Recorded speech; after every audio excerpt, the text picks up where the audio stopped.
Bonjour à tous et à toutes. Merci d'être revenus un dimanche à Hypermonde. J'espère que vous passez un bon festival. Et aujourd'hui, nous allons parler de La Planète des Singes, un monument de la SF française, voire mondiale, et de la figure du monstre dans cette œuvre, puisque c'est le thème de notre festival cette année. Et j'ai avec moi deux spécialistes de la question. Alors, honneur aux dames, Natacha Vazder, donc, qui est écrivain, essayiste et conférencière spécialisée dans la science-fiction, et en particulier dans la SF française, puisqu'elle a reçu le Grand Prix de l'Imaginaire, notamment pour ces Français qui ont écrit le futur. Et donc, Pierre Boulle en fait partie. Et alors, pourquoi Pierre Boulle ? Quelle est ta relation avec Pierre Boulle ? Alors, ma relation avec Pierre Boulle, d'abord parce que c'est un grand classique de la littérature française. Ensuite, parce que je pense que c'est, avec Le Pont de la rivière Kwai, le film certainement le plus connu. Enfin, le roman, excusez-moi, le plus connu de Pierre Boulle, parce que Pierre Boulle a fait littéralement fortune en vendant les droits, bien évidemment, donc au studio américain. Et ensuite, parce que moi, je m'y suis intéressée à La Planète des Singes. J'avais appelé ça, en fait, dans mon travail, dans mon ouvrage, en fait, c'est le l'ethnofiction. C'est-à-dire qu'en fait, on transpose des éléments, finalement, d'ethnologie dans une fiction, sur une autre planète, avec une civilisation différente. Et la civilisation simienne est bien sûr différente. Voilà. Et parce que, il faut lire Pierre Boulle, c'est un très très grand auteur français. Je crois que avec Robert Merle, je pense que ce sont les deux auteurs, alors qui n'ont jamais dit évidemment ou revendiqué qu'ils écrivaient de la science-fiction, parce que Pierre Boulle a quand même écrit un recueil absolument extraordinaire de nouvelles qui s'appelle Les Contes de l'absurde. Et donc ce sont, oui, on va dire, de grands auteurs qui ne se sont pas revendiqués de la science-fiction et qui pourtant ont écrit de véritables chefs-d'œuvre. Je pensais à Robert Merle, par exemple, c'est Maléville. Voilà, donc c'est ça mon rapport avec Pierre Boulle. Alors ça pourrait presque être un autre thème de table ronde, hein, comment les auteurs de SF n'osent pas dire en France qu'ils sont auteurs de SF, mais bon, peut-être on gardera ça pour une autre édition d'Hypermonde. Alors Xavier Beauméjean, merci d'être là. Donc Xavier, si vous ne connaissez pas, est aussi écrivain spécialisé en science-fiction, mais pas que, puisqu'elle a écrit aussi du policier et du fantastique, et qu'il s'est attaqué à la figure du monstre, puisque dans Ganesha, comme dans la Vénus nue, c'est ça, hein, Anatomique. Oui, anatomique. Ouais. Il revisite des mythes monstrueux qui sont des classiques, et donc Elephant Man. Et donc c'est passionnant et c'est une vision moderne et réfléchie aussi de ces mythes-là, donc c'est très intéressant. Et puis toi aussi tu as une relation particulière à La Planète des Singes, puisque si je me trompe pas, tu avais écrit un article très complet sur un scénario de Pierre Boulle écrit en 68 qui n'a jamais été adapté par la Fox. D'ailleurs on en reparlera parce que c'est quand même un cas particulier. Alors qu'est-ce qui t'a attiré chez Pierre Boulle et dans La Planète des Singes ? Alors, je rejoins tout à fait Natacha. C'est d'abord l'écrivain. Ça s'est joué un peu. J'étais vraiment enfant. Et il y avait une émission qui, je crois, s'appelait Monsieur Cinéma, qui passait le dimanche. Et ils avaient passé l'extrait qui est La battue, la chasse de La Planète des Singes. Et moi, petit, j'avais vu ça. Donc, je m'étais procuré, avec mon argent de poche, le roman. Ça a été un coup de fou. Et d'ailleurs, il faudrait, si on a le temps, qu'on reparle de la première volonté d'adaptation de La Planète des Singes avec Black Edwards. Bon, bref, Le Pont de la rivière Kwai et Les Jeux de l'Esprit, qui a aussi un très grand roman de science-fiction qui anticipe des choses comme Rollerball, etc. Et bon, bref, c'était un vrai grand écrivain de science-fiction pour un lecteur enfant, puis par la suite, qui, avec Maleville, qui est magnifique, qui fait que on retrouvait... Alors bien sûr, tout ça, c'est une réflexion d'adulte, hein, mais enfant, je trouvais chez lui des émotions, des impressions que je ne trouvais que dans la SF anglo-saxonne. Donc je m'y suis attaché, et puis par la suite, tout ça a été réfléchi, pensé, tu vois... documenté, voilà, c'est comme mon rapport à Pierre Boulle. Alors c'est marrant parce que moi aussi c'est une lecture d'enfance qui m'a marquée et qui est un des premiers livres de SF qui était accessible à la médiathèque du village pour les enfants, puisque la SF pour les enfants c'était encore compliqué. Alors par curiosité, qui dans la salle a lu le roman de 63, donc La Planète des Singes ? Beaucoup et pas beaucoup en même temps, hein. Falloir vous bouger. Non, en plus, c'est un roman qui est très facile à lire, Exactement. très agréable à lire. Voilà, c'est une lecture qui est tout à fait plaisante. Et justement, Natacha, pour parler du roman, on dit souvent que Pierre Boulle a écrit un espèce de monde inversé, même un conte philosophique plus qu'un livre de SF. Qu'est-ce que tu en penses ? Alors, c'est Pierre Boulle lui-même qui a parlé dans ses... Alors, c'est un document que vous pouvez retrouver facilement donc, sur Internet, notamment le site de l'INA, où il y a une interview de Pierre Boulle où il parle vraiment de contes philosophiques. Alors, on revient toujours évidemment au même débat, c'est pour ne pas dire j'écris de la science-fiction, mais je crois que ça allait plus loin que ça, c'est-à-dire que dans l'esprit de Pierre Boulle, il voulait vraiment s'inscrire dans cette espèce de veine de fiction philosophique, en fait. Il y a toute une tradition, évidemment, anglo-saxonne et française dans ce type de littérature qui fait partie de on va dire, du grand genre de la littérature utopique. Et en fait, le mundus inversus, c'est une thématique qui a été extrêmement utilisée depuis la fin du Moyen-Âge, et notamment au XVIe siècle, c'est-à-dire qu'on va inverser le monde des humains et le monde des animaux. Et puis, évidemment, il y a, par exemple, un très, très grand classique que tout le monde connaît, qui sont les fables de La Fontaine. En fait, où les animaux prennent la place, en fait, des humains. Et Pierre Boulle va pousser, en fait, cette logique-là, jusqu'à faire, évidemment, des singes, eh bien, les dominants, en fait, l'espèce dominante de notre planète.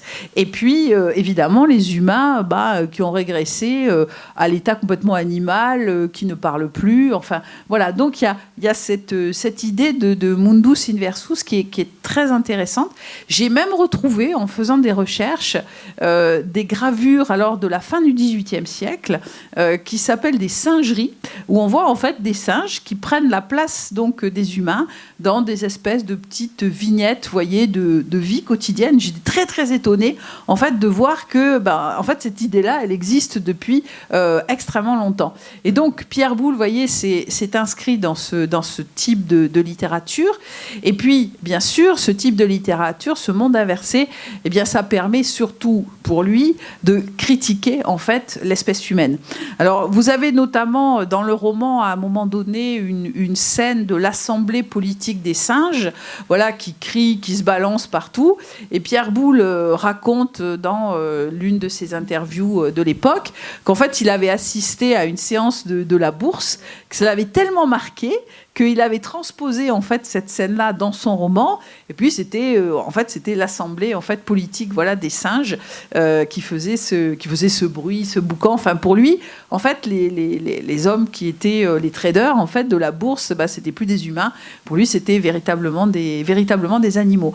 Voilà. Et puis il va nous proposer, dernier point, une société donc un peu voilà qui ressemble à l'humanité, mais qui n'en est pas tout à fait une. Et je pense que Xavier nous parlera de ça après dans les adaptations cinématographiques, où il y a vraiment une esthétique spécifique, une espèce de structure sociétale totalement différente chez les singes, qui reprend évidemment des éléments d'une société humaine, mais qui pose quand même des bases totalement nouvelles, évidemment, notamment dans le film de Franklin Schaffner, donc en 1968. Voilà. Donc c'est pour ça que c'est intéressant. C'est à la fois, si vous voulez, un roman qui est très moderne et qui en même temps s'inscrit dans une tradition littéraire qui est assez ancienne en fait. Et justement, Xavier, parlons des adaptations cinématographiques. Alors, je ne sais pas si vous avez eu la chance de voir les premières adaptations de La Planète des Singes, qui certes ont vieilli au niveau effets spéciaux, mais sont très différentes des adaptations plus récentes, que ce soit celle de Burton ou celle actuelle. Et du coup, c'est très intéressant de voir quel était le projet au départ de première adaptation. Alors, le projet d'adaptation d'origine, c'est d'adapter très fidèlement le roman, c'est-à-dire de faire une société évoluée et non médiévale, avec des buildings, des hélicoptères, notamment la fin du film, non pas la fin du roman. Vous voyez Taylor qui était abattu par hélicoptère dans un parc, et l'hélicoptère reculait et on se rendait compte qu'il était abattu au pied de la Statue de la Liberté. Donc ça, il y aurait beaucoup à dire déjà sur la Statue de la Liberté, qui a été un travail en soi dans le film, qui est présente dès le début. La statue, quelle est la paternité de la statue ? moi, j'aurais tendance à pencher que ça a été une discussion longtemps entre Zanuck, donc qui chapeautait tout ça, Jacobs qui a apporté le projet, et le fameux Rod Serling, que tout le monde connaît ici. La 4e dimension. Je pense que c'est beaucoup Serling qui a travaillé. Mais donc c'était au début. Et le réalisateur, qui est très étonnant comme choix au départ, et Black Edwards, qu'on connaît, un réalisateur de très haut talent, mais qu'on connaît pour des comédies comme La Panthère Rose, qui sont superbes, Victor Victoria, mais qu'on imagine mal, compte tenu du film que l'on connaît, être à la tête de ce projet. Alors, par exemple, même dans le casting, ce qui me semblait être un choix très pertinent pour Taylor, avant Charlton Heston, avait pensé à Burt Lancaster, ce qui aurait été très bien aussi. Mais la grosse différence, c'était qu'il y avait des buildings, et donc il y avait une réflexion très très poussée. Il est resté des dessins de studio, de production, avec des buildings mais simiens, donc avec des lianes entre les buildings, etc. Et évidemment, le budget a explosé, et donc ils sont rabattus sur une solution d'économie, mais qui finalement fait la beauté de la série originale qu'on connaît, qui est cette société pseudo-médiévale à l'architecture notamment inspirée du génie barcelonais Gaudi. Donc voilà.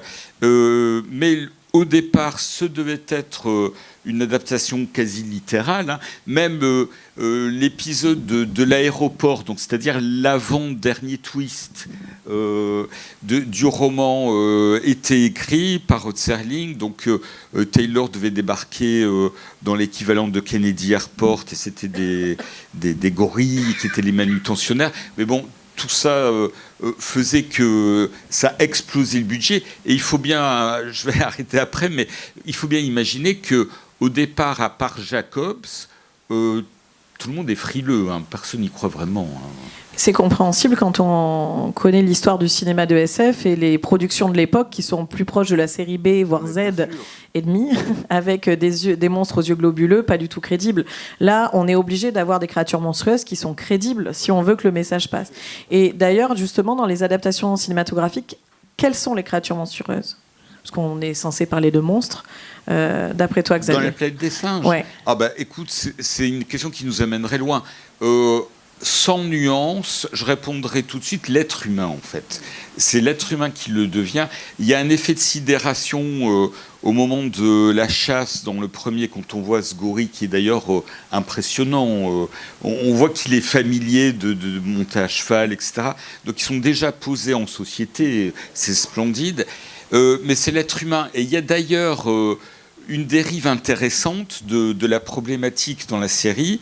Le premier, on le sait tous, c'est le nucléaire, la guerre nucléaire, mais de manière très intelligente, notamment en tenant compte des émeutes afro-américaines de Los Angeles, etc.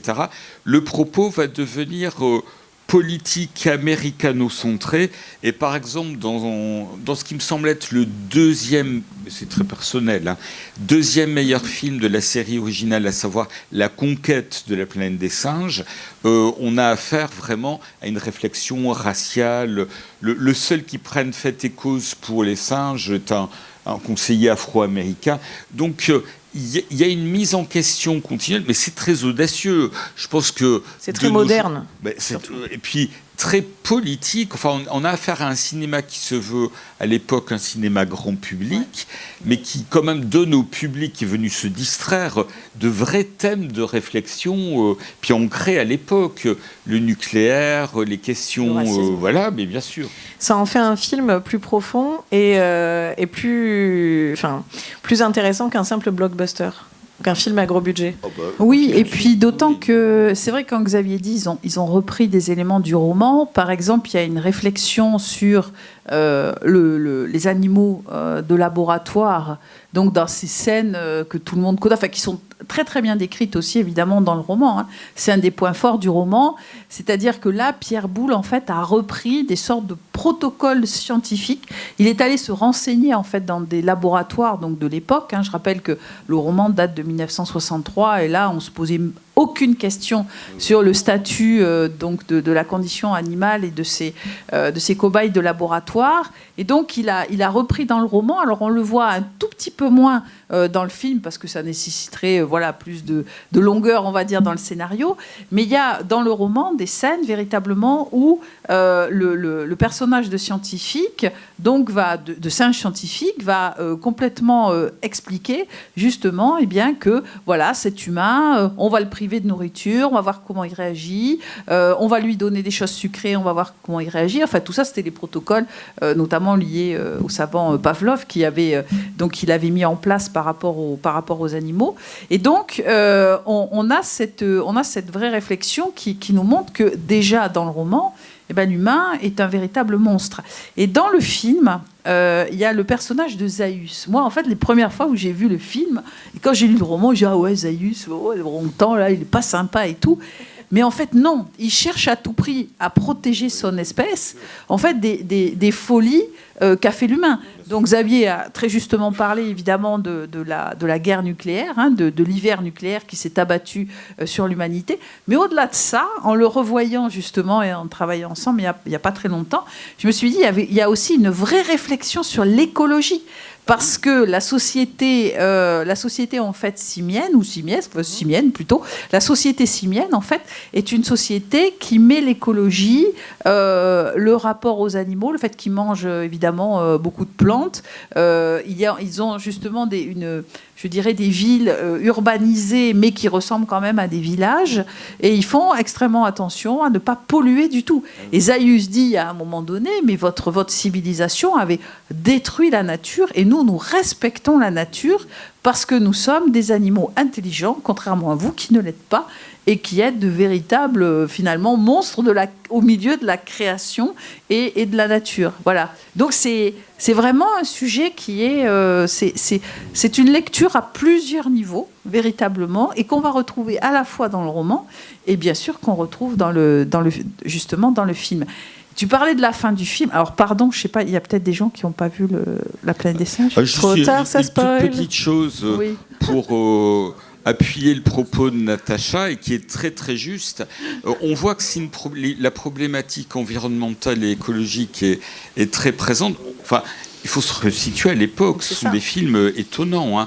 Parce que dans le fameux La conquête de la planète des singes, qui me semble le plus audacieux politiquement après le premier, au tout début du film, quand César et son protecteur Armando, le patron de cirque, arrivent dans la ville, qui sont devenues des cités fascistes, quasiment des cités-États, il y a un monument qui est dédié aux derniers chiens et aux derniers chats. Il y aurait eu une pandémie dans les années 90 qui aurait fait disparaître ces animaux. Or, si on se pose d'un point de vue scénaristique, ça n'ajoute rien à l'histoire, sauf s'il s'agit d'appuyer sur une problématique qui est présente depuis le début. Voilà, et que vous retrouvez aussi dans la nouvelle trilogie, donc de Peter Wyatt en 2011, en 2011, où véritablement le singe, en fait, César, qui est en fait un produit de la mutation, donc adaptation quand même par rapport à notre contexte actuel de l'histoire de la planète des singes, mais qui est très intéressante aussi. Peut-être que Xavier nous en parlera un petit peu plus tard, mais dans cette adaptation-là, c'est pareil, les humains sont présentés comme de véritables tortionnaires, donc de ces singes qui finissent par devenir intelligents et puis s'évader. Et César construit une cité au milieu des bois qui respecte la nature, où ils élèvent leurs petits, très très éloignés en fait, de toute façon de l'humanité qui est en train largement de sombrer, puisque exactement. C'est de l'apocalypse. Et juste un mot, alors j'ouvre une toute petite parenthèse à propos de Charlton Heston. Oui. Parce que Xavier disait, ils ont choisi Charlton Heston parce que Charlton Heston, évidemment, c'est l'acteur à l'époque. Il est bankable, tout simplement. Oui, il est bankable, mais c'est aussi l'acteur de la science-fiction. Oui. Parce qu'il a joué dans Soleil Vert, alors évidemment beaucoup plus tardivement, on est en 73, et aussi dans un autre film qui s'appelle The Omega Man. Alors je l'ai revu il n'y a pas très très longtemps, Et c'est vrai que, alors tout le début, c'est-à-dire la solitude de l'homme. Je crois d'ailleurs que c'est une autre adaptation de Richard Matheson. Voilà, je suis une légende. Il y a d'ailleurs à ce propos, on a réédité une nouvelle de Matheson dans notre anthologie. Voilà, je pense qu'elle est là. Et voilà. Et donc l'idée, si vous voulez, d'utiliser Charlton Heston, c'est vraiment l'acteur des grands films donc de science-fiction de l'époque. Oui, certes bankable, mais voilà, il avait la stature pour jouer là-dedans, parce qu'en fait. Après La planète des singes, voilà, Soleil vert, c'est quand même des immenses classiques. Voilà, et je ferme la parenthèse de Charlton Heston. J'ajouterai une chose importante, puisque tu en donnes l'occasion. Charlton Heston, c'est l'homme au sens de l'archétype. Oui. Il est biblique, il a des sourcils. Voilà. Ça va. Et puis tu dis il est biblique, mais il a quand même joué Moïs aussi dans les 10 commandements. Il a une crédibilité. Ah oui, donc, complètement. Il est souvent le dernier homme ou le premier homme, Moïse par exemple. Mais il faudrait lui rendre justice, parce que on ne garde hélas, surtout en France, de Charlton Heston qu'un portrait biaisé des dernières années. Mais c'est quand même quelqu'un qui a marché à côté de Martin Luther King lors de la marche des droits civiques. Et qui, le jour où il a décidé de marcher avec Martin Luther King, il était certain que dans le Midwest ou en Alabama, il perdait des admirateurs. Il a pris un vrai risque. Un vrai risque. Pour sa vie aussi, d'ailleurs. Voilà, absolument. Et c'est quelqu'un qui, dans La plaine des singes, le premier notamment, s'implique même dans l'écriture. C'est-à-dire qu'il y a de vrais enjeux, mais là... il faudrait commander des pizzas pour tout le monde et passer 4 heures. Hein. Il y a des enjeux très importants sur la fin, qui sont bien sûr la statue, mais là on pourrait tenir 1 heure sur la statue, hein, et sur les dernières paroles de Taylor. Or, Pierre Boulle ne tenait pas tellement à cette espèce de discours cynique, fataliste, etc., et c'est Charlton Heston qui a écrit les dernières paroles. C'est un peu comme dans Blade Runner, quand Rutger Hauer improvise le magnifique monologue. C'est lui qui écrit sur un bout de papier ils l'ont fait exploser, les fous. C'est de Charlton Heston. Mais même Soleil vert, c'est un film profondément environnementaliste, et c'est des choix de films risqués pour l'époque. Donc c'est très intéressant de voir que cet acteur a fait ces choix-là. Et justement, puisqu'on parle de film, Planet of the Men, qui aurait dû être la suite de Planet of the Apes en 1968, ne va jamais voir le jour chez la Fox. Est-ce que tu peux nous dire pourquoi ? Pourquoi ce scénario n'a pas abouti ? C'est pour de très mauvaises raisons. Souvent. Oui, il faut savoir déjà, contrairement à ce qu'on pourrait imaginer, que Pierre Boulle a été contacté dès le premier film, mais ça n'a pas été concluant. Mais il avait fait quelques essais. Et lorsque le succès du premier film a étonné les studios, hein, ils étaient surpris, ils le disent. Hein, ils sont souvent étonnés, la Fox. Hein, ils ont été aussi étonnés par le succès d'un petit film qui s'appelait La guerre des étoiles. C'est vraiment bizarre. Hein. Oui. Pas très visionnaire, la Fox. Oui, c'est vrai que dès qu'il y a étonnement chez la Fox, il faut jouer, faut le faire. Oui, c'est vrai. Et donc Pierre Boulle a été contacté via les bureaux parisiens de la Fox pour écrire une suite. Alors, non pas de son roman, mais bien du film. Il a produit quelque chose qui se tient, on pourrait critiquer. C'est, d'un point de vue strictement cinématographique, il est critiquable, son scénario, mais c'est une mine d'idées. Et donc il y a un refus, il n'y a même pas... Contrairement à Rod Serling, qui en a fait genre 5 moutures, tu vois, lui, c'est un refus net et définitif. Mais par contre, Paul Den, qui est un grand scénariste, comprend tout de suite la richesse du scénario de Pierre Boulle et va tout simplement tout inverser. C'est-à-dire que celui qui va mener la révolte dans La planète des hommes, qui est le fils de l'astronaute Taylor et de Nova, devient César. Et en fait, quand on voit la série originale, c'est une déclinaison point par point et quasi exhaustive du scénario de la suite de Pierre Boulle, mais inversé. Oui, parce qu'en fait, dans le scénario refusé de Pierre Boulle, il y a aussi le problème de... en fait, Pierre Boulle termine son scénario par, tout simplement, les hommes reprennent le pouvoir sur les singes. Voilà. Et alors ça posait quand même problème aussi au studio, parce qu'en fait, en un film... on épuisait complètement l'histoire. Alors que ce que voulaient faire les studios, comme ça avait très très bien marché la première fois, il y a aussi, si vous voulez, je pense, une préoccupation commerciale évidente, c'est-à-dire en faire des suites. Et d'ailleurs, la conquête moi j'aime beaucoup la conquête de la planète des singes, et malheureusement, en fait, plus on va avancer, si vous voulez, sur les autres films, il y en a 4 après, je crois, 2 Il y en a 4 de Paul Dehn qui sont tout à fait donc les 4 premiers. Et le 5e, on sent la baisse de régime, mais qui conserve lui aussi des idées de Pierre Boulle. Voilà, et donc il y a quand même aussi l'idée d'un paradoxe temporel. Enfin, c'est vraiment très intéressant, ces suites-là. Et c'est vrai que toutes les idées, en fait, ont été prises dans le scénario de Pierre Boulle, qui avait le malheur de clôturer trop vite donc cette histoire qui voulait être totalement exploitée par les studios. Voilà. Donc c'était dommageable, mais c'est quand même c'est un texte qui est tout à fait intéressant quand même d'un point de vue de l'étude du travail de l'écrivain français avec les Américains aussi. Et aujourd'hui, ce scénario de Pierre Boulle, c'est le phénomène jamais cité, souvent pillé. Oui, jamais cité, souvent pillé. Et justement, ce scénario original de Pierre Boulle, est-ce qu'il a été publié à un moment ? Est-ce qu'il est trouvable aujourd'hui si on voulait lire le scénario qu'il a écrit ? Il est en anglais, vous pouvez le trouver très facilement. Il s'appelle The Planet of the Man et vous allez le retrouver. C'est intéressant de voir justement ce que lui, qui est quand même l'initiateur de cet univers, avait envisagé pour le clôturer. Oui, tout à fait. Et même, j'ajouterais que sur Internet, vous trouvez assez facilement, et c'est une mine quand on aime, sur un site qui s'appelle POTA, Planet of the Apes, l'ensemble des PDF, des facsimilés, des scénarios, dont plusieurs versions de Rod Serling. Pour ceux qui connaissent le chapitre 3, Les évadés de la planète des singes, tout le voyage des chimpanzés vers notre époque qui n'apparaît pas dans le film, puisque ça commence que ils amérissent près de la côte américaine. Ils sont en ligne, et donc vous avez effectivement Planet of the Men. Oui. Non, mais je trouve ça bien qu'on puisse avoir accès au scénario, et ça permet de redécouvrir le film, parce que parfois, plongé dans l'univers, on peut passer à côté de certaines répliques ou du double sens de certaines répliques. Donc la lecture de scénario, je vous conseille, c'est vraiment intéressant. Alors, on va quitter l'ancienne saga, on va dire, pour parler de la plus récente.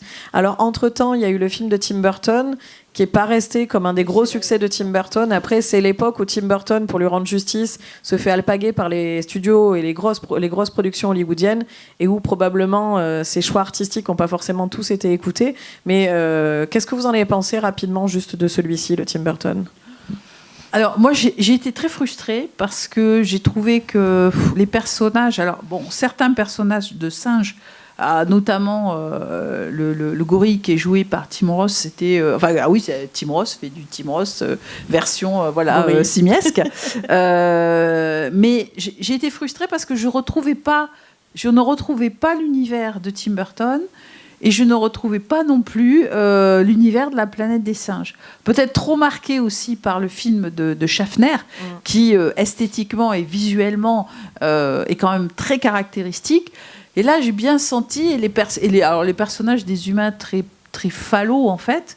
Nova par exemple, qui était une femme un peu, vous voyez, à la Raquel Welch dans le film. Un peu badass quoi. Ouais, voilà, un peu badass. Et là, c'est la blondinette. C'est une jolie plante. Alors là où, à mon avis, Tim Burton a complètement raté le truc, c'est que ces humains, ils parlent. Et donc, ça veut dire que, au début, Taylor, dans le film de Schaffner, il tombe sur ces humains qui sont totalement muets. Et donc, toute une grande partie de trouvaille scénaristique, c'est que lui, c'est le seul humain qui parle. Donc, évidemment, Zira se pose des questions sur lui. En tant que scientifique, il essaie de communiquer. Enfin, il y a toute une grosse partie du film qui est fondée sur ce différentiel langagier. Et en fait, chez Tim Burton, les humains, ils parlent. Donc, plus aucun intérêt, ça affadit complètement l'histoire. Pourquoi dominer une autre espèce avec laquelle on peut communiquer clairement ? Oui, voilà. Enfin, donc oui, j'ai été déçue. Donc ça, j'adore Tim Burton et bon, je l'ai mis aux oubliettes. Voilà. Il y a beaucoup à dire en mal. Notamment, il y a des canyons scénaristiques, des trous béants. Si on veut bien se souvenir, une sorte de paradoxe qui fait que le chimpanzé qui est dans le vaisseau est à l'origine de la culture simienne. Or, dans le vaisseau, dans les dispositifs de sécurité, il y a un pistolet. Donc, le film, en fait, ça aurait dû être... le singe se révolte, on lui colle 2 balles, et puis le film dure 15 minutes, quoi. Donc déjà, il y a des trous scénaristiques. Puis, ce qui était très, très beau et très respectueux de l'interspécifique dans le premier, c'est que Zira, en embrassant Taylor, lui disait « mais que vous êtes laid », c'était joli. Or, moi, dans le film de Burton, je me sens assez embêté de regarder la silhouette de Zira. Donc, il y a comme ça un mélange qui fait qu'il ne tient pas du tout son propos. Donc, on perd toute la profondeur de l'œuvre, en fait, pour du grand spectacle. Tout à fait, sans retrouver l'originalité de Burton. Oui, en plus, avec une perte de style d'un réalisateur qui est quand même assez exceptionnel, quoi. Voilà, c'est ça. Tifu, ouais. D'accord. Pas d'espoir pour le futur pour Tim Burton ? Peu. Alors du coup, parlons de la saga la plus récente, puisque peut-être que vous le savez, le 4e film rentre en pré-prod le mois prochain. Et donc se passera bien après la mort de César, dans une société simienne installée. Donc, à savoir si ce sera médiéval ou carrément moderne, ça, il y a quelques artworks qui ont été publiés cette semaine sur les réseaux, mais il laisse un certain flou. Mais c'est une série, Nathalie ? C'est pas la série ? Alors, c'est une série ou c'est un film prévu pour mai 2024. D'accord. Avec une certaine grève des scénaristes, je pense que nous devrions attendre peut-être Noël 2024, mais bon. D'accord. Là, c'est vraiment la franchise. Alors, effectivement, il y a un projet de série, mais pour l'instant, comme beaucoup de projets, tout est en attente. Oui, parce que je l'avais vu sur le site de Disney, justement. C'est parce que c'est Disney qui a racheté absolument tous les droits. Pour rappel, tout ce qui était à la Fox est maintenant à Disney. C'est pour ça, d'ailleurs, que César est un prince Disney et Alien une princesse Disney. Donc, ça a changé. Il faut des nouveaux repères. Et du coup, dans cette nouvelle saga, que moi, j'ai trouvée particulièrement belle, d'un point de vue esthétique. Est-ce que les singes sont des humanistes ? Est-ce qu'on retrouve le discours de Pierre Boulle, ou en tout cas l'intérêt de la planète des singes, quoi ? Alors, pour moi, cette nouvelle saga, il y a des choses il y a des éléments qui sont tout à fait intéressants. Donc, le premier, c'est l'empathie de César. Moi, il y a une scène qui m'a beaucoup touchée, puisque, vous savez, dans le premier film de cette nouvelle trilogie, en fait, le jeune savant, il crée cette espèce de produit qui permet de booster le cerveau, parce que notamment son père est atteint d'Alzheimer. Et donc, à un moment donné, il lui injecte le produit, et le papa retrouve un semblant de vie intelligente, et puis tout de suite, malheureusement, retombe dans les travers de la maladie. Et entre-temps, le petit César, qui a subi la mutation et qui a été en contact avec le produit, est ramené donc par le jeune savant chez lui. Et donc son père se prend d'affection complètement pour César. Et le jeune César comprend tout à fait ce qui arrive donc au vieux monsieur. Et il y a un vrai lien en fait qui se crée.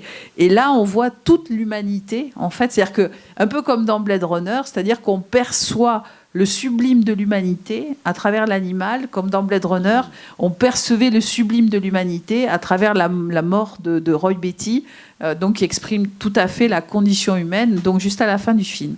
Voilà. Donc ça, j'ai trouvé ça vraiment intelligent. Et puis, donc évidemment, l'adaptation en quelque sorte au contexte d'aujourd'hui, c'est-à-dire faire donc de César et des singes qui vont devenir intelligents les produits finalement d'une mutation liée à la mauvaise utilisation, enfin bonne utilisation évidemment pour les singes, mais mauvaise utilisation pour les humains, donc d'une expérimentation scientifique qui se passe dans une espèce de grand laboratoire ultra moderne. Voilà, enfin là on a une véritable adaptation par rapport à un contexte contemporain actuel. Et puis la deuxième chose quand même que je cite souvent, mais à la fin du film, en fait, le virus qui permet de donner de l'intelligence aux singes donne la mort aux humains. Et il y a, à la fin, dans la dernière scène du film, vous avez en fait ce virus qui est transmis à travers un pilote d'avion donc il a une espèce de goutte de sang qui tombe sur le sol dans l'aéroport, et donc tout le monde tombe petit à petit malade. Et ça, j'ai trouvé que c'était une préfiguration, je le cite très souvent, mais une préfiguration de la pandémie du Covid, quoi, mais qui était incroyable. Alors, évidemment, la science-fiction, elle imagine très souvent que l'humain va être victime d'une pandémie, mais enfin là, une pandémie qui va faire quasiment mourir donc l'humanité. Et donc, César va recréer, comme dans le roman de Pierre Boulle, une société vraiment nouvelle, avec de nouvelles valeurs, alors qui n'évacue pas quand même la violence de certains sujets, de certains, évidemment, singes. Mais cette violence, elle est quand même due, là aussi, non pas aux singes, mais à d'autres singes, à des congénères qui ont subi la violence des hommes et qui donc sont emplis de haine pour l'humanité et qui donc veulent passer à la guerre, sont pleins d'ambition de pouvoir, etc. Alors que la première règle du Fight Club, c'est un singe ne tue pas un autre singe, normalement. Et oui, c'est ça, exactement. Et donc, si vous voulez, cette espèce d'humanité sublimée à travers le singe, ou une espèce animale, en fait, qui devient intelligente, qu'est-ce qu'elle va porter comme valeur ? Elle est complètement rendue supérieure, en fait, aux humains. Et c'est ce que j'ai trouvé extrêmement beau, en fait, dans ce film, en fait, dans ce premier film de la trilogie, avec, à l'autre bout, on va dire, de la chaîne de la trilogie, cette espèce de sublime fin où César, il est comme Moïse, et il amène, en fait, les siens sur une nouvelle terre complètement débarrassée. Voilà, c'est très biblique. Encore. Donc, vous voyez, il y a quand même plein de références comme ça qu'on peut retrouver dans cette saga. Et alors toi, Xavier, comment tu l'as perçu, cette nouvelle version de La Planète des Singes ? Déjà, l'idée de la pandémie de la nouvelle version est en fait le dernier élément gardé d'un projet de James Cameron avec Arnold Schwarzenegger, qui était de faire quelque chose entre l'ancienne série, l'ancienne franchise, et celle-ci que, évidemment, il ne connaissait pas, qui était d'imaginer une maladie qui allait éradiquer la population humaine, et il resterait Schwarzenegger et quelques rares, mais dans un décor humain qui était Manhattan, en fait. C'était pas mal. Schwarzenegger, on le sait depuis True Lies, etc., est un admirateur de Charlton Heston. Mais en fait, ce qui a arrêté le projet, c'est tout simplement le sida. Le projet date des années 90, et on se doute bien que ça aurait été c'était peut-être pas l'époque pour raconter bien ça. Bien sûr, très sensible, évidemment. Mais cette histoire de pandémie est restée, et on la retrouve donc utilisée. On ne saura jamais, mais me semble-t-il, de manière plus intelligente que le projet qu'il a conçu, le projet Cameron, parce qu'effectivement, c'est très sensible. Mais alors, pour répondre à ta question, oui, je pense que la nouvelle franchise, en fait, insiste sur le fait que les valeurs, les rares valeurs positives de l'humain peuvent être reprises par les singes indépendamment du fait humain. C'est-à-dire que c'est des valeurs transspécifiques, voilà, donc les singes et César peuvent être prises. Mais par contre, il y a un élément qui crée un véritable abîme d'imaginaire qui est remarquable et qui est peu relevé, c'est qu'au début du film de la nouvelle franchise, dans une télévision, on voit le départ de la navette de Taylor, de l'ancienne franchise, ce qui est remarquable, ce qui fait donc de la nouvelle franchise non pas simplement une sorte de remake ou de relecture, mais un monde parallèle. Donc on imagine bien, à partir de la nouvelle franchise, que Taylor n'est pas revenu à son point d'origine dans le futur, mais il est arrivé dans un monde parallèle, en fait. Exactement, tout à fait. Oui, sachant que les mondes parallèles, en plus, c'est quelque chose en science à l'heure actuelle qui est quelque chose d'admis. Ouais. Et à l'heure actuelle, cette saga, elle présente vraiment des thématiques fortes, la condition animale, l'environnement, des éléments futuristes crédibles, puisque ce qui est intéressant dans ce format de science-fiction, c'est qu'on est dans des choses qui sont plausibles et ça rend ça assez flippant, non ? Est-ce que vous pensez que la planète des singes, aujourd'hui, ça fait peur ?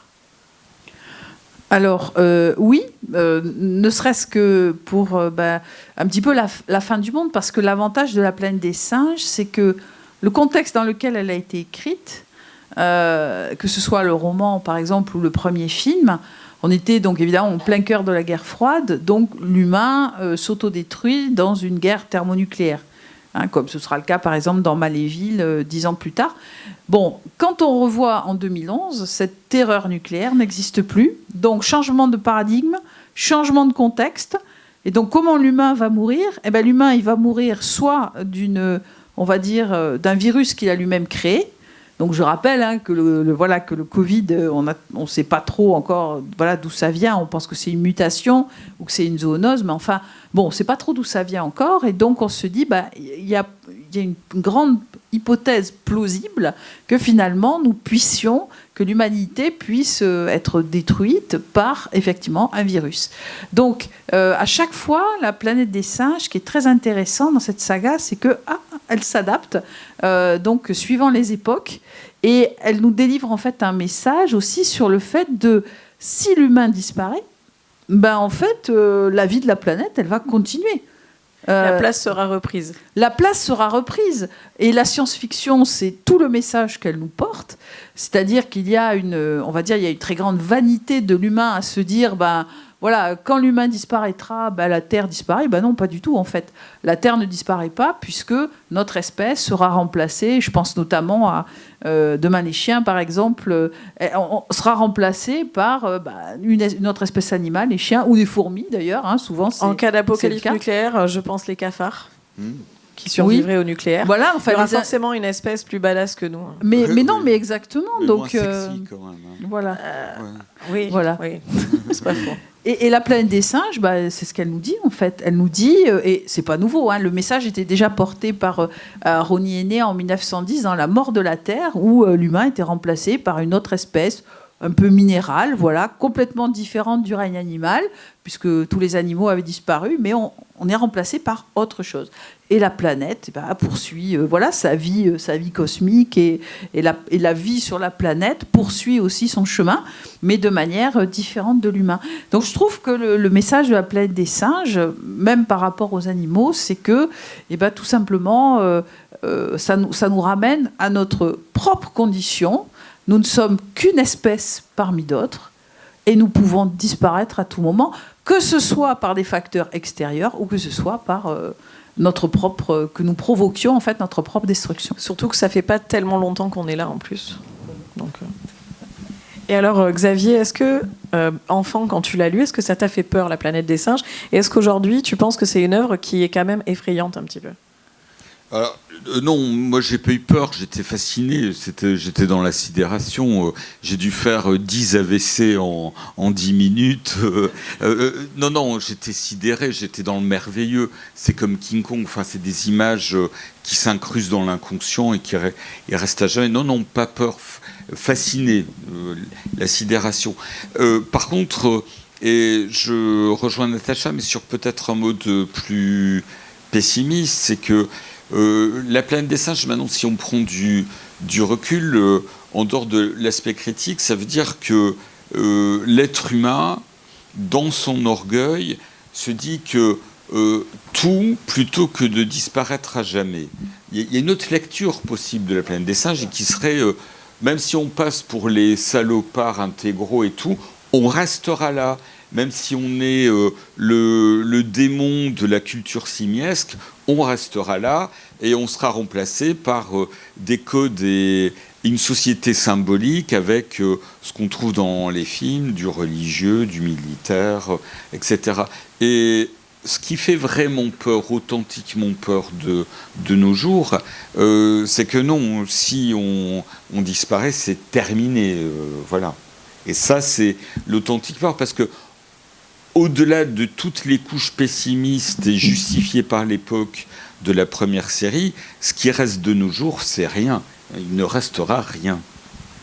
C'est clair que d'autant plus avec une culture très numérique, où les archéologues du futur vont avoir beaucoup de mal à retrouver des traces si un jour il y a une panne définitive de réseau, quoi. Alors, je regarde l'heure pour voir si on passe aux questions, mais il nous reste un petit quart d'heure. Donc, est-ce que vous avez des questions sur la planète des singes, ou peut-être aussi simplement pour nos invités? Allez-y, allez-y. On a personne pour se balader avec un micro? Ou moi? Bah, allez-y bien fort, on vous entendra. Vous n'avez pas parlé de la série télé. Oui. Ah oui, c'est vrai. C'est vrai. C'est vrai. Facilement se cacher, parce qu'ils n'étaient pas facilement détectables. Ils étaient comme les autres humains. Oui. Alors la série télé, ça vous... Oui, alors elle est en fait, elle est plutôt. Il y a quelques problèmes dans la continuité chronologique par rapport à la série, mais elle est plutôt bien faite. Donc, pour rappel, il y a deux astronautes, qui sont Verdon et Burke, qui arrivent dans la planète des singes. Alors, le problème de l'époque est un petit peu ennuyeux, mais disons que c'est dans le stade où l'humanité parle encore, mais se dirige vers la C'est pendant la régression. Voilà. Elle n'est pas terminée, en fait. Alors, c'est pas encore un par animal contre, sauvage. Elle a 2 épisodes remarquables, parce que c'est assez répétitif, c'est construit comme beaucoup de séries de télé de l'époque, style Le Fugitif, c'est la ville ou le village de la semaine, vous voyez, il se déplace tout le temps. Donc la narration elle-même, C'était ça la saison 1 du Mandalorian aussi. Oui, bah voilà. On a beaucoup de séries comme ça où quand on n'a pas vraiment de fil rouge ou que le fil rouge est ténu, on a tendance à faire des boucles. Voilà. Et par contre, il y a 2 épisodes qui sont remarquables. Un épisode où l'un des astronautes et le général Gori Urko tombent dans une station de métro et ils sont obligés de collaborer pour s'en sortir, autrement ils meurent privés d'oxygène. Tout va bien jusqu'à ce qu'ils trouvent une affichette du zoo de New York, du zoo de Central Park. Celle-ci est remarquable. Et une autre qui est très intéressante, où les astronautes arrivent à réinitialiser un ordinateur et où on voit des visions du futur intermédiaires, c'est-à-dire que donc ça colle pas trop avec la continuité des films, mais où on voit des cités futuristes avec des singes, et c'est des visuels très très beaux. C'est une série tout à fait honorable. Hein. Oui. Moi, quand je la regardais, j'avais toujours l'impression que je voyais Starsky Hutch dans la partie. Oui, en plus, ils se ressemblent un peu. Ils n'ont juste pas la voiture avec la bande blanche. Oui, c'est ça.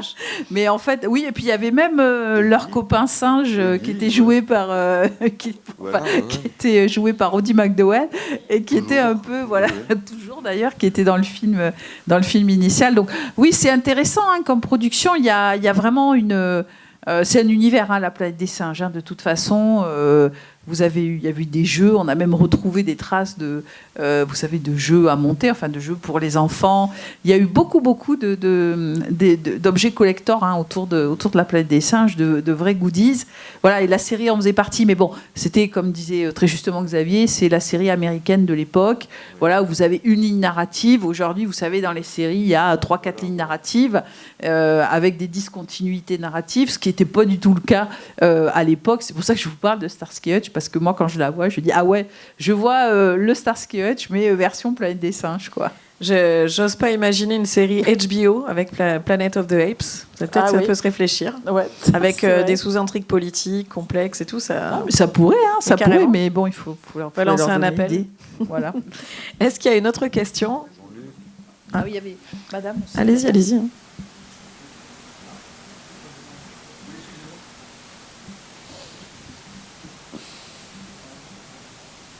On en a une deuxième rapidement. Vous avez parlé de la statue des chiens et des chats dans la conquête. Elle a une grande importance scénaristique cette statue, parce que ça explique pourquoi les singes ont remplacé les animaux et sont devenus intelligents. Sauf erreur, c'est une supposition. Oui, ils sont devenus les domestiques aussi. Enfin, c'était oui, ils avaient un statut un peu, quand même, qui n'était pas terrible, hein, parce qu'ils ont remplacé, oui, en tant qu'animaux de compagnie, puis très vite, ils sont devenus quand même les esclaves des humains, quoi. Moi, ça me faisait plus penser au statut du bœuf au Moyen-Âge. C'est-à-dire que le paysan y tient parce que c'est une force de travail. Et donc, on l'appelle animal domestique, mais en fait, c'est un esclave à disposition, quoi. Oui, c'est ça. Voilà, je crois qu'on avait... Une question par là. Monsieur Allez-y, Boutel et bien la fort, dame. hein, sinon. Voilà. Vas-y. Jean-Luc, oui. Alors, le micro court vers vous. Voilà. J'avais 2 questions.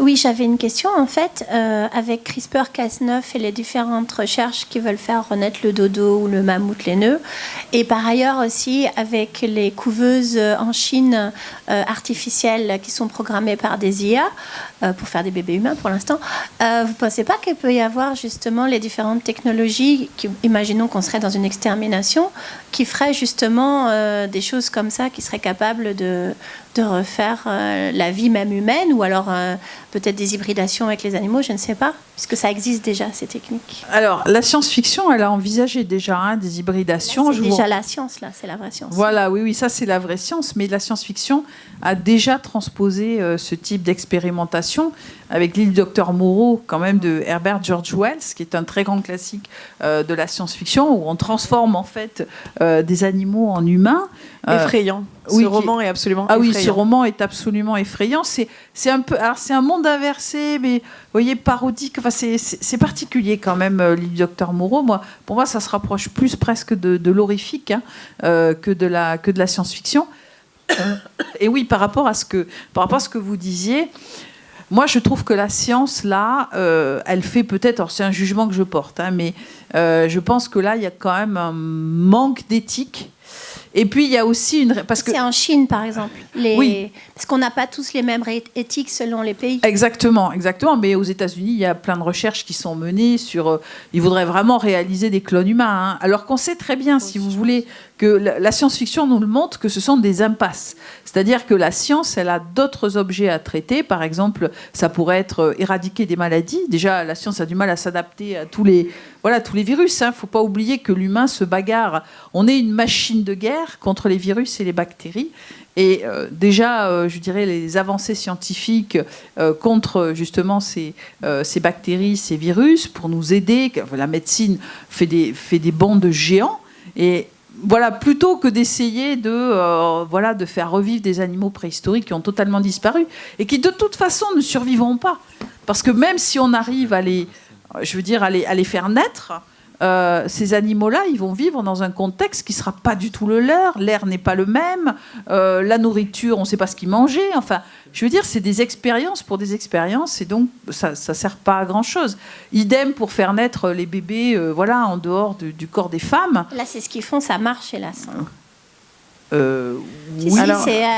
Alors clairement, la science est capable de faire tout ce que propose la planète des singes, et l'éthique est clairement différente selon les nations, selon les cultures, et aussi selon les finances, hein, puisque quand on prend l'exemple d'Elon Musk qui envoie des voitures ou des drones par dizaines dans l'espace, on se rend bien compte que quelqu'un qui a les moyens peut faire absolument n'importe quoi. Et je pense que c'est aussi le rôle de la SF, quelque part, de rappeler que c'est pas toujours une bonne idée. Donc, non, mais c'est une mauvaise idée, mais c'est comme Neuralink, c'est une réalité. Là avec les singes. Mais je pense qu'il faut qu'on soit conscient que oui, dans le monde, à un moment, quelqu'un peut développer une technologie, un virus ou quelque chose qui nous sera fatal. Ouais, ça c'est une réalité. Oui, et puis j'ajouterai autre chose, mais qui est peut-être un peu plus philosophique, c'est cette idée de plus en plus implantée et dangereuse, qui est que la technique réparera ce qu'a fait la technique. Ça s'appelle de la technoscience. Pardon ? C'est le dogme de la technoscience. Oui, alors voilà, et cette idée de... on dit par exemple, on frôle la catastrophe. Non, au Brésil, ils sont jusqu'au cou dans la catastrophe. Et cette idée de... On va refaire le mammouth laineux, mais franchement, le mammouth laineux... Oui, réchauffement climatique, les nœuds, tout ça. Il y a des gens qui crèvent de faim, il y a des gens qui disent, tu sais, qu'on pourrait refaire le mammouth laineux. Tiens, putain, le tigre blanc, excellente, on va refaire le mammouth laineux. Et donc après, il y aura les peluches Les Mammouth dodos. laineux. Sur Cartoon Network, Mammouth laineux, le retour. Le Mammouth laineux parc. Et pendant ce temps-là, on file joyeux en jouant du bignou dans le mur, quoi. Et c'est terrifiant, cette idée de la séduction du refaire. On peut refaire. Non, ce qui serait important, c'est de faire de telle manière qu'on n'ait pas à refaire, mais qu'on continue d'être. Tu veux dire réfléchir avant d'agir, prévoir, gouverner donc. Non, mais il y a cette Compliqué. idée il y a cette idée de la séduction de ce qu'on peut faire, y compris dans la catastrophe. C'est-à-dire que Exactement. si on fait péter la planète, les gars, c'est pas les hamsters qui auraient fait ça, c'est les humains. Hein. Je pense qu'il y a exactement cette notion-là. Moi, honnêtement, le fait de savoir qu'on peut détruire la planète me suffit. J'ai pas envie de tester. Et de savoir qu'on peut cloner des humains, on a cloné des moutons dès les années 70, c'est cool, on sait le faire. Maintenant, est-ce qu'il y a une utilité réelle à le mettre en pratique? Effectivement, là, c'est une question d'éthique. Et il y a d'autres problèmes bien plus importants qui nous attendent dans les prochaines décennies. Que le mammouth laineux. On aimerait bien que la Chine se penche aussi sur la question du réchauffement climatique, par exemple. Là-dessus, ils ont mis dans la Constitution et ils ont fait mieux que la France. Oui, ouais, enfin, il y a des trucs écrits dans la Constitution de pas mal de pays, c'est pas toujours appliqué, on verra. Mais j'espère, si ça peut bouger. Jean-Luc ? Oui, juste 3 points, je vais essayer d'être rapide. Le premier, c'est au sujet de Pierre Boulle. Et en fait, c'est l'exemple type de l'œuvre qui dépasse totalement l'auteur. Parce qu'en fait, Pierre Boulle, c'est comme Rosny Aîné, c'est comme Maurice Leblanc. On connaît La planète des singes, on connaît La guerre du feu, on connaît Arsène Lupin, mais le nom de l'auteur, on ne le connaît absolument pas. Et le pire pour lui, 2 fois, Ici, le oui. pont La Rivière. Et oui, et 2 fois. Ouais, 2 fois. c'est ça. Le deuxième point, c'est encore un exemple où finalement l'imaginaire français, en l'occurrence Pierre Boulle, sort un roman planétaire et qui est produit et qui est réalisé aux États-Unis, alors qu'on aurait pu le faire en France. Donc voilà, il y a cette espèce de mépris à l'époque où les SF, pas SF. Pire, quand tu vas aux États-Unis que tu poses la question, ils sont persuadés que c'est américain. Oui, en plus. Oui, mais voilà, je voulais le dire. Mais Ouais, bon, le beau c'est vrai sud que- Notre-Dame aussi, qui n'est même pas cité. Victor Hugo n'est même pas cité au générique Tout à fait. du Ouais. film de Disney quand même. Hein. Ouais, D'accord. mais d'un autre côté, tu sais, si ça avait été fait en France, il y a eu cet article qui était très bien sur et si Dr House avait été fait en France, ça serait appelé Docteur Maison, ça aurait été financé par FR3 Picardie, et le type il serait baladé chez les gens, ça aurait été Victor Lanoux. C'est-à-dire que si ça avait été fait par les Français, c'est pas sûr. Sarcoïdose, c'était pas utilisable à ce moment-là, oui, quoi. oui, Ça oui. serait pas passé. Oui, le troisième point, en fait, je pense que la thématique du singe intelligent, ça a été l'épicentre vraiment de pas mal d'auteurs. On peut remonter aux émotions de Polydore Marasquin, on peut remonter à Robida avec Saturnin Faradoul, où en fait il y a ce peuple de singes intelligents, d'ailleurs qui remet en cause qui a créé la thématique de Tarzan, puisque là il y a un enfant élevé par les singes. Et le troisième, c'est qu'il y a un roman qui est assez curieux, qui est sorti en 1961 de Maurice M. Je ne sais pas si vous le connaissez, ça s'appelle La Révolte des esclaves. Et en fait, c'est dans une société futuriste. L'humanité, elle en a marre de travailler, de faire le sale boulot, quoi. Donc en fait, il crée une espèce de singe mutant avec une fécondation entre humains et singes. Et donc ils font des esclaves qui sont chargés d'exécuter les basses œuvres. Donc ils sont à l'usine, etc. Et puis un jour, par erreur, le savant, il inocule le gène de la violence à un des singes. Et en fait, il y a une révolte qui se produit. Et donc ces singes, ils vont aller vivre dans la forêt pour essayer de supplanter les êtres humains. Bon, évidemment, ça va pas se réaliser parce que finalement, on se rend compte qu'ils ne sont pas assez intelligents pour actionner toutes les machines qui régulent le climat, etc., quoi.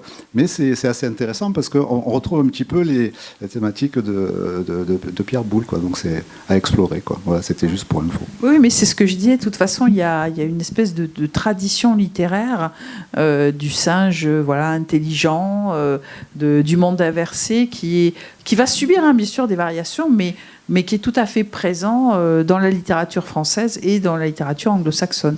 Donc c'est vraiment une thématique richissime et qui permet un ensemble Et on peut faire de créations, on peut faire le énorme. parallèle avec iRobot et avec tous les romans où on présente des robots qui sont créés pour être des esclaves. comme Robota, enfin la première pièce tchèque de 1920, où on crée des robots parce qu'on n'a plus envie effectivement de faire les tâches ingrates, et au final ces robots-là prennent conscience d'eux-mêmes et se rebellent. Et les singes sont plus forts physiquement que nous, mais les robots potentiellement plus intelligents aussi. Donc c'est la même idée qu'on peut se faire supplanter par une autre espèce. Est-ce qu'on se fait mettre dehors ? Non, c'est pas ça. C'est pile poil l'heure et il y a un concert. Alors, les tables rondes, je le dis au public, les tables rondes donc s'arrêtent pendant 1 heure jusqu'à 16 heures parce que vous avez le concert de Marc Caro et Michael Gère. Et à l'église. Allez-y, parce que je pense que ça va être un moment assez extraordinaire pour tout le monde. Merci beaucoup. Merci à vous.